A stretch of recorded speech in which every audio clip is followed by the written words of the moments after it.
What's up, guys? I'm LQ. This is the LQ Review. Thank you so much for joining me here at my YouTube channel. This is where we talk about all the geeky, nerdy stuff that we love to talk about: movies, video games, comic books, and TV shows. And right now, I'm going to give you guys a comic review, and this is the comic review for Justice League Endless Winter number 2. This is the conclusion, part 9 to the Endless Winter storyline.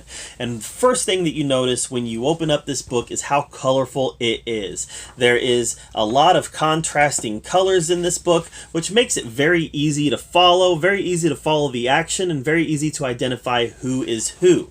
It doesn't have the muted colors that a lot of DC books have right now. Again, very, very colorful sections. And here, of course, you can see the Justice League teamed up with Black Adam, because as I said in my Black Adam Justice League Endless Winter review, DC is trying to elevate the status of Black Adam, and they're trying to make him heroic. Why? Because they have plans for him in the DCEU. And here you can see clearly he is alongside the Justice League. Now, that doesn't necessarily mean that there's not conflict, because there is conflict between him and the Justice League in this issue. But he's still working alongside them.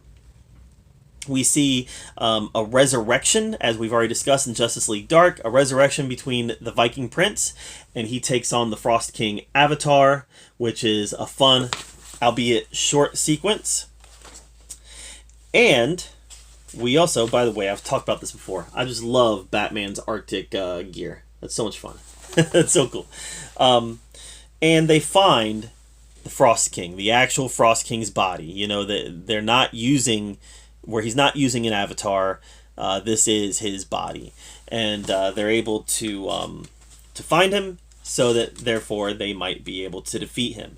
Now, Black Adam has his own ideas for how they're going to respond to this. Justice League have their own ideas, and that's where you get some conflict between, especially Superman and Black Adam. And then it kind of devolves to a generic fight sequence to end the episode, or to end the storyline. You got Aquaman shows up with his lava monsters. That was how his Endless Winter special ended, was with him recruiting the lava monsters. He shows up with them. They kind of beat the butts of all the ice people, because ice is not going to be able to take out the lava monsters. And then at the end of the day, they're actually able to defeat the Frost King. So it was a very straightforward storyline as a whole, from 1 to 9. It was very straightforward. It was not very complex, and each issue had half the issue was dedicated towards origin story, and then half the issue was dedicated towards the fight against the Frost King. And all of that was really well done. Now, the story in of itself was not always well done, because it did have a lot of filler. The Endless Winter storyline as a whole had a lot of filler story, where I felt like they could have cut it out to make the story run even quicker. Again, I felt like they could have told this story in 6 issues instead of 9. At the end of this issue, we get some Black Adam resolve, where clearly he's going to continue to be a part of the future of the DC Comics as well. And again, it's not necessarily a happy ending for Black Adam, but clearly he's not going to stay where he ended up.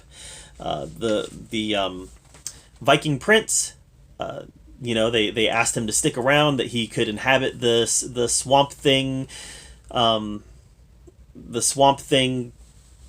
snipping as long as he wanted to, and he said, "Nope, I'm returning to Valhalla." In all, it was a very linear story that was very tight and told very effectively, with a beginning, a middle, and an end. Even though it took a while to get to that climax, they finally did get there, and it was effective. As a whole, though, this was a very generic story, and it's not going to get a lot of rereading by me, because again, it was very generic. It's very similar to lots of stories that we get in comic books, especially a lot of crossovers where there's very convoluted reasons why they have to get this person involved or that person involved. But at the end of the day, it's all about selling comic books. So again, it was very generic, and I can't really recommend Endless Winter. But at the same time, if you are just absolutely in a if you absolutely have a need to read something new, you could do worse than Endless Winter. It did have its fun moments, and it did have its colorful, especially in the last issue, its colorful art that was very pleasing to look at. So again, not something I can recommend as a whole storyline, but I enjoyed it for what it was. You know, a generic crossover, which after the convoluted mess that Dark Knight's Metal turned into, it was just kind of nice to get a 9-issue crossover story that had a beginning, middle, and an end without all these extra branches that we had to follow. So, that being said, you know, it was what it was. I can't recommend it, but for what it was, I enjoyed it. So that's my take on Endless Winter, the DC crossover. What did you think of the storyline? Let me know in the comments down below.